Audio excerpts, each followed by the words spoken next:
this presentation, we explore the mathematical derivations involved in the context of the Coriolis force.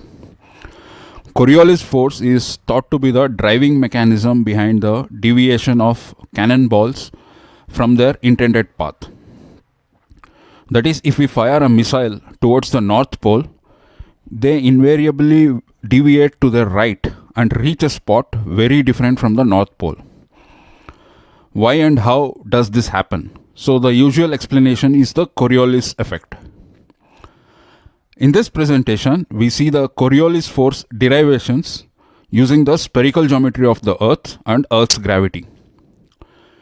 In continuation with our analysis of the 2D case in a previous video, we find that the angular momentum conservation criteria plays the major role in this deviation, and Coriolis terms create a relatively minor effect.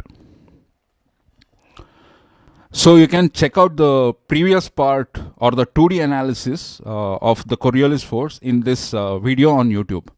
You can just search for Neophysics with quotation marks on Google to find our channel. So in this presentation, we use both the 3D rectangular coordinate system, that is the XYZ axis, and also the spherical polar coordinate system, that is r theta phi variables, in this presentation. So initially we consider the case where this XYZ system is non-rotating or it is in an inertial frame. So we are tracking a moving object at the end of this blue line. This blue line is basically the instantaneous position vector, and r is the scalar radial distance, this small r. The position vector makes an angle phi with the xy plane. We drop a vertical line from the object to the xy plane. So this angle is 90 degree, and this is the projection or component of the position vector on the xy plane. This component makes an angle theta with the x-axis. So we get this vertical line length as r sine phi, and it is parallel to the z-axis. The length of the projection or on the xy plane is r cos phi. Since this projected line makes an angle theta with x-axis, we can write the x component of the position vector as r cos phi cos theta, and y component as r cos phi sin theta. Thus, we can write the position vector in 3D as this vector r naught. So r naught is basically r, small r, into cos phi into cos theta I plus sin theta j. So this cos phi is multiplied with both the cos theta and the sin theta terms. It is common to both. And there is one extra term along the z-axis. This is the term sin phi k. I cap, j cap, and k cap are the unit vectors along the xyz axis. Though I, j, k, these are the standard notations. So this vector r naught represents the case of 3D motion. If the motion is confined to the xy plane, then we can use 2D position vector r naught 2D. Setting the angle phi as 0, we get the vector r naught 2D as simply cos theta I plus sin theta j. So basically this r naught is for 3D motion, and this r naught 2D is for 2D motion. After the inertial frame case, we consider the case where the frame of reference is rotating. So let us assume that it has an uniform velocity. The frame has a uniform and constant anticlockwise angular velocity. So represented by this big omega. So in a time interval of t seconds, the x-axis rotates by an angle of omega t. At the same time, the y-axis also shifts by the same angle omega t. These golden colored lines show the rotated x and y axis positions, the new positions. Therefore, the angle between the rotated x axis, this gold line, and the projected line, this blue line of the position vector is theta minus omega t. So initially it was theta when it was not rotating. Now it has rotated by omega t. The new angle is theta minus omega t. So we can call this new angle as theta prime. Thus, with rotation, the coordinates shift from r theta phi to r theta prime phi system. That is, r and phi remain unchanged. Theta becomes theta minus omega t. So the altered 3D and 2D position vectors in the rotated frame will now have theta prime in their equations rather than theta. In the inertial frame, these equations had cos theta and sin theta factors. Now they have cos theta prime and sin theta prime factors. So putting all the position vector equations together, we get this vector r naught is the position vector in 3D space. And this vector r naught 2D is the position vector in 2D space. That is, r naught means in 3D space and r naught 2D means 2D space.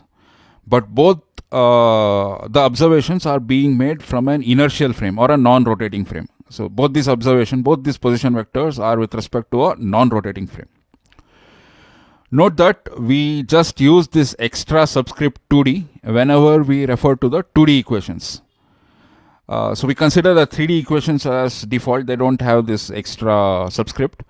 And whenever we refer to the 2D equations, we use this extra subscript 2D. In the rotating frame case, the vector r is the position vector in 3D space. Note this is simply r, not r naught. R naught indicates the inertial frame. If there is no subscript 0, then it means the observation of the vector in from a rotating frame. So r naught is the observation in the inertial frame, and r, just r, no subscript, is the observation from the rotating frame. So in vector r, we have theta prime variables, and in vector r naught, we simply have theta. Finally, we note the vector r subscript 2D. So this r 2D is the position vector in 2D space. So this is simply r 2D in the rotating frame. And in the case of inertial non-rotating frame, we use r naught 2D. In vector r 2D, we have these theta prime variables, and in vector r naught 2D, we just have theta. So these are the inertial frame observations with subscript 0 and angle theta. And these are the rotating frame observations without subscript 0 and with angle theta prime. So we are just listing them all because we have to properly differentiate between the rotating and the non-rotating frame vectors, else we will get mixed up. So by differentiating the position vector with respect to time, we get the velocity. In the non-rotating 3D frame case, we see this velocity components, these velocity components in the dr naught by dt vector. So there is a magnitude dr by dt in the same direction as the vector r naught. Then there is this r cos phi d theta by dt factor along some other direction minus sin theta I plus cos theta j. Then there is this r d phi by dt factor in yet another direction. These three vectors happen to be orthogonal to each other. We get similar velocity terms even in the rotating frame case, but with all thetas replaced by the theta prime terms.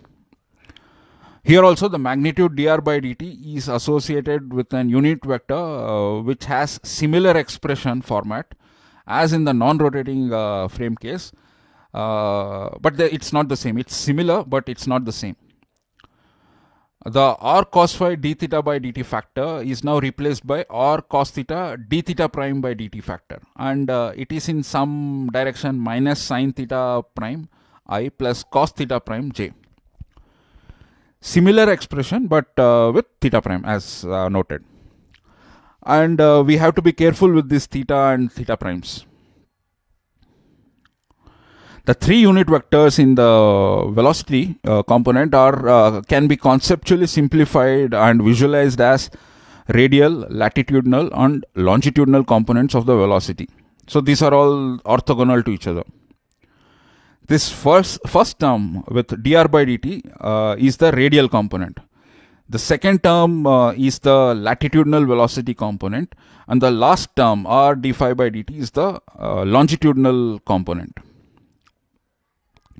So we can simply write the velocity in this compact form: dr by dt in radial direction, r cos phi d theta by dt in the latitudinal direction, and r d phi by dt in the longitudinal direction.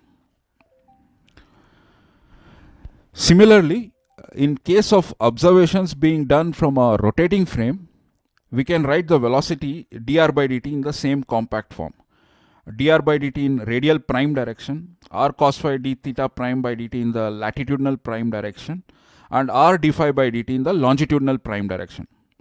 But as noted earlier, all thetas are replaced by theta prime here.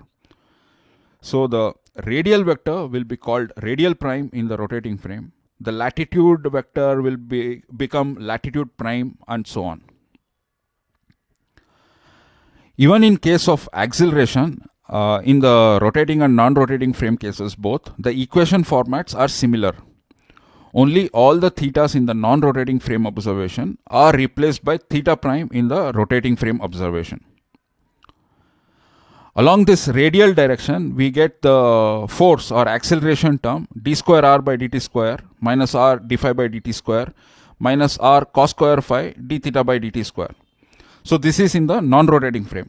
We get a similar term along the radial prime direction in the rotating frame. Along the latitudinal direction, we get the acceleration term 2 dr by dt d theta by dt plus r d square theta by dt square minus 2 tan phi r d phi by dt d theta by dt. This is in the non-rotating frame. And we get similar term along the latitudinal prime direction in the rotating frame. And even in the longitudinal directions, we get the same similar terms. So now we can write down the dynamical equation. That is, we can write down Newton's equation in the one-body approximation format. This means that we are tracking the movement of a small object like a cannonball on the surface of the Earth under the influence of Earth's gravity. So we can write vector d square r naught by dt square equals minus gm by r square r cap. So this r cap just means the radial direction. And this equation is being written down in the inertial or non-rotating frame. So using the expanded form of the acceleration equation, we basically get that the two non-radial directions in the equation have to be 0. That is, this latitudinal factor becomes 0, and also the longitudinal factor also becomes 0. And so this factor minus gm by r square will become the right hand side term of the radial portion of the acceleration equation. So it will just go with this, the rest of the terms become 0, they drop off. So basically this one force equation in the vector form includes 3 different scalar equations: the radial equation, the latitudinal equation, and the longitudinal equation. We can also see from further analysis that these 3 equations correspond to 3 different conservation laws.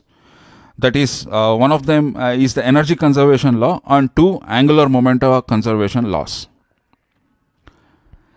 If in the non-rotating 3D frame, we define the full angular momentum as this vector A, which is equal to r naught cross m dr naught by dt. That is, this cross product, this is a cross product between the position vector r naught and the linear momentum m dr naught by dt.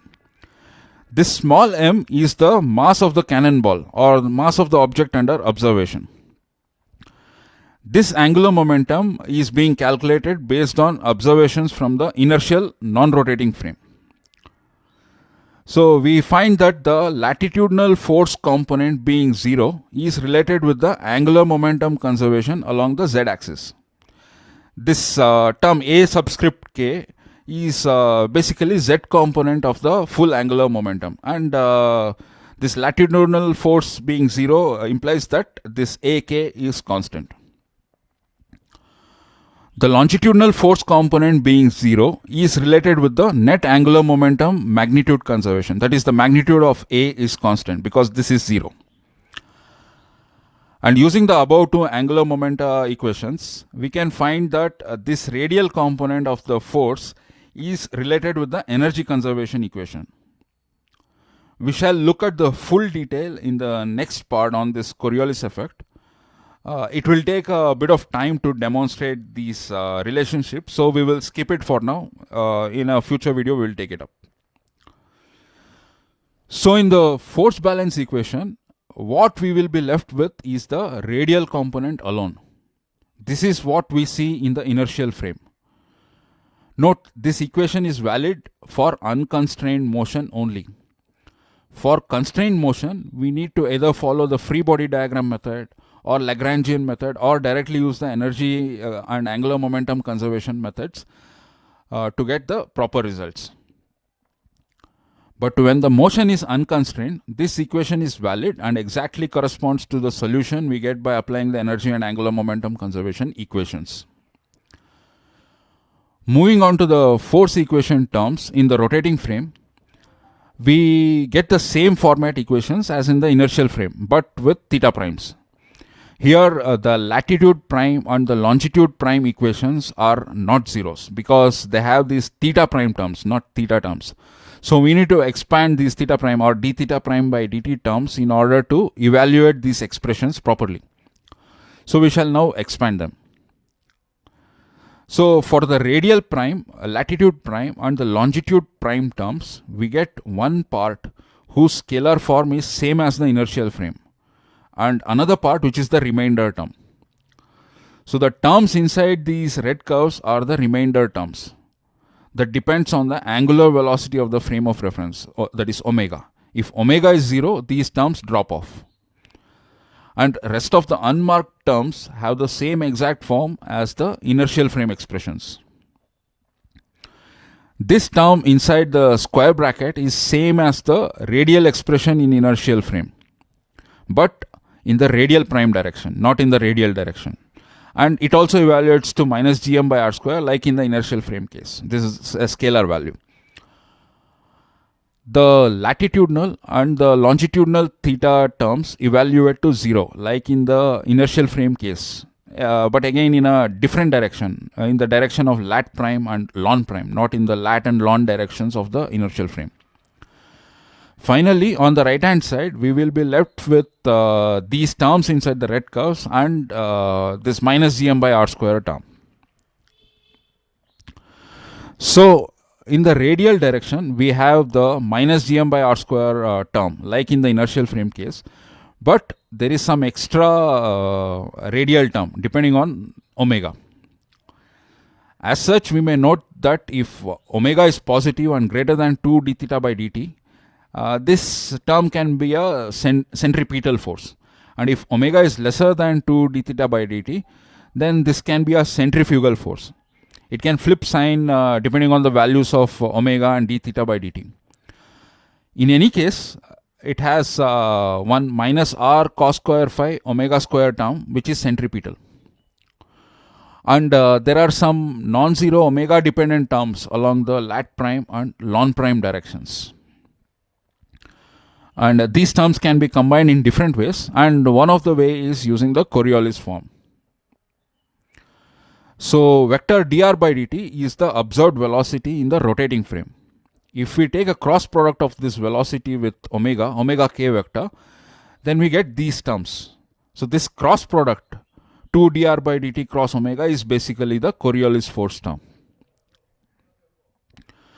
Comparing the full acceleration equation to the Coriolis terms, we find that the latitude prime terms are exactly the same, while the radial term and the longitudinal terms have an extra omega term inside the brackets. In the extra radial term of the force equation, inside the bracket is omega minus 2 d theta by dt, while in the Coriolis term, this is 2 omega minus 2 d theta by dt. We find the same behavior in the lon prime terms. Therefore, if we incorporate these Coriolis terms into the acceleration equation, we should negate the extra omega terms being introduced by the Coriolis force terms. So using the Coriolis form in the acceleration equation, we get the final form of the acceleration equation. So this and or this. So they both have this minus gm by r square in the radial prime direction, and they also have this 2 dr by dt cross omega, the Coriolis term. And they have some extra term. So this equation on the left has a centrifugal form, centrifugal force term, r cos square phi omega square. But on top, it had an opposite centripetal form. And also this equation on the left has an extra term in the ln prime direction. Basically, these extra terms can also be combined into this other form with just cos theta prime and sin theta prime terms. This final form equation also includes what is known as the Eötvös or Eötvös force, which is a vertical deviation from the expected path. So we shall not discuss this Eötvös force here. We shall cover it in a future video. So these are the final form equations with the Coriolis effect in 3D. In fact, even in the 2D rotating frame case, we get the same form for the force equation. So this R0 2D is the position vector, and this is its force equation in the non-rotating inertial frame in 2D. We are seeing a uniform straight line force-free motion because the acceleration term is 0. Now let us include the rotating frame. So R2D, so this is just R2D, and above this is R0 2D. So R2D is the position vector of, and this is its velocity equation in the rotating frame. And these are the unit vector definitions. The cross product of the velocity vector and omega gives the Coriolis force equation. Incorporating the Coriolis force into the d square r by dt square equation or the acceleration equation in the rotating frame, we get the final form force equation in the 2D rotating frame case. It has one Coriolis term and a centrifugal term. Since the original force term is 0, it doesn't have any of these force term minus gm by r square. So that part is 0. It has only these pseudo terms or the extra terms. So this Coriolis term and the centrifugal term. So this is in 2D, and these terms have the same form as the equations we get in the 3D rotating frame. So in the 3D rotating frame equations, the excess terms other than this minus gm by r square factor or this Coriolis terms, which is the same form as in the 2D equation as well.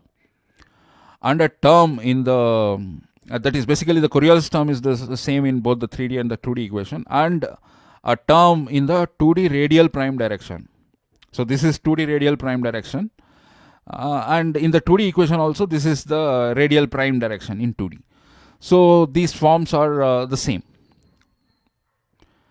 We can solve the 2D equations both in its force form equations or using the energy equations, but in 3D, this force equation can be solved only in case of unconstrained motion.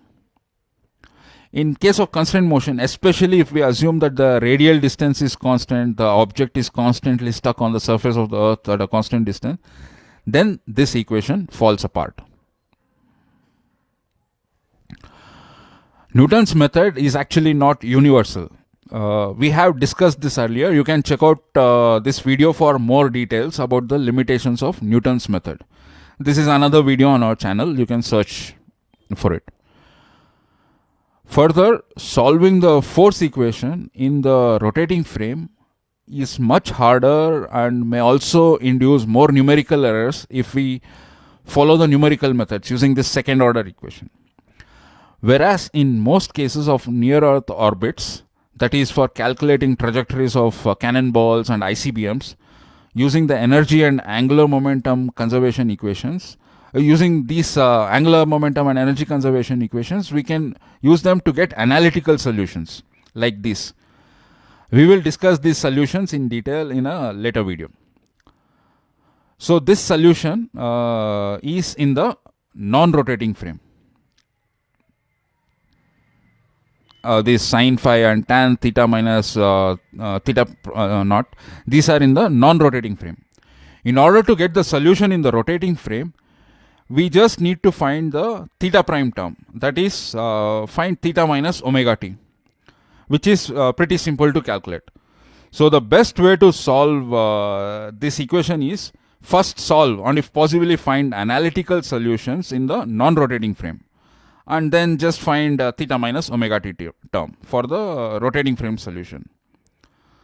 So when we do that, we find that the primary reason responsible for the path deviation is same as we found in the 2D case. That is, in the previous video about Coriolis force, we had discussed about the 2D case. There we found that if we fire a cannonball towards the north pole from the equator, or basically if we fire a cannonball from the periphery of a rotating frame towards the center, the path will deviate rightwards with anti-clockwise rotation. This is mainly because of the tangential velocity component, or equivalently angular momentum conservation. And this is not because of the Coriolis effect. So basically these cannonballs belong to the rotating frame of reference. So before being fired, they were rotating due to the frame's rotation. So the earth is rotating, or the circular frame itself is rotating. So the cannon, which is part of that, is also rotating along. And these are not like the independent celestial objects which are dynamically independent of Earth's rotation. For example, if you are watching a comet from the Earth, then that comet need not conserve any, it does not have any angular momentum conservation criteria. But these cannonballs, which are part of the Earth or the rotating system, they are bound by the angular momentum conservation condition. Basically, it translates to the velocity composition. That is, apart from the north-south component of the fired projectile. So we are firing it in the north-south or towards the center of the circle, in this case, in the 2D case, and we expect it to follow this. We expect it to go to northward or towards the center in the, that is what we expect, that is the intended path. But it does not go there because we also need to add the tangential velocity component due to rotation. That is, if the cannonball was part of this rotating frame. Otherwise, we need not add. So this east-west component is imparted by the earth and not the cannon. And we need to take into account the resultant formed by the vector addition of the north-south and the east-west components. So basically, this is the main deviation. We expect it to go along this black line, the radial component, but if there is a tangential component, it will go in this resultant direction, this blue line. So this is the main deviation, and this is due to angular momentum conservation or this tangential velocity composition. So this resultant shows the main deviation from the intended path. The intended path is the black line and the deviated path is the blue line. If the cannonball is fired from within the rotating frame. But if the cannonball was kept outside the rotating frame, for example in an inertial or a stationary frame which is not rotating, then it will not experience this east-west component vector addition because it's not part of the frame. It won't have this east-west tangential velocity beforehand. It will just have this radial component, the black line. It will proceed straight to the center of the frame as seen from a non-rotating frame or an inertial frame. That is, it is being fired from an inertial frame and also being observed from an inertial frame. So we see this straight line passing through the center. But the cannonball fired from a rotating frame itself. So if the cannonball was part of the rotating frame itself, inside it, not outside it, then it has to conserve the angular momentum, or it has this additional tangential velocity component. So again, as seen from the non-rotating inertial frame, the path observed is a straight line, but it will be traveling along the blue line, not the black line. Since it is deviating from one straight line path to another, there are no forces involved here. It is a force-free motion both along the black line and the blue line. This is not a pseudo effect. This is not a curving effect created by the Coriolis term. This is observed even in the inertial frame. Hence, this is not a pseudo effect. That is, if the cannonball is not in the rotating frame, it would follow the black path as seen from an inertial frame. Seen from the same inertial frame, if the cannonball is fired from within the rotating frame, then it follows the blue path. So both these black and blue paths are being observed from an inertial frame. The black path is the ball is or the cannon is kept outside the rotating frame, and in the blue path the cannon is kept within the rotating frame. It is getting affected by the rotation. But yet both are force-free motion, straight line motion. So if in this figure, if black line is what we observe from an inertial frame, then in the rotating frame we see this cyan line. This black to cyan transformation is due to the Coriolis effect. If blue line is what we observe from an inertial frame, then in the rotating frame we see the red curve. This blue to red transformation is also due to Coriolis effect. But the real deviation happens in the transformation from this black straight line to the blue straight line, which is due to angular momentum conservation or due to addition of the tangential velocity of the rotating frame. So the major factor responsible for the deviation in the path of the cannonballs is the angular momentum conservation condition. This is what causes the main shift from the radially oriented black line to the blue line. If we account for pseudo forces alone, then the black line will appear as the cyan line. And this does not represent the path of cannonballs being fired from within the rotating frame and also being observed from within the same frame. We get the correct result, that is the red line, when we apply the pseudo forces on this blue line, which is the deviated line. So if the cannonball is fired from within the rotating frame in the A, B prime direction, then it will move along this red curve, AC double prime. This red line represents the path of actual cannonballs being fired from within the rotating frame and also being observed from within the same rotating frame. So this is the correct concept which explains the path deviations, and this must be rightly called the angular momentum plus Coriolis effect. The major deviation comes from the shift between the black and the blue lines. So the angular momentum conservation plays the major role in this deviation, and this is not a pseudo effect. We shall see detailed solutions for the 3D case with plotting on the 3D Earth in the next video. We end this here, so that's about it. This is the end of the presentation. Thank you. If you want to understand the concepts of physics in the clearest way, regardless of the concerns about scoring high marks in exams, please visit neophysics.com and visit our channel. Subscribe, please.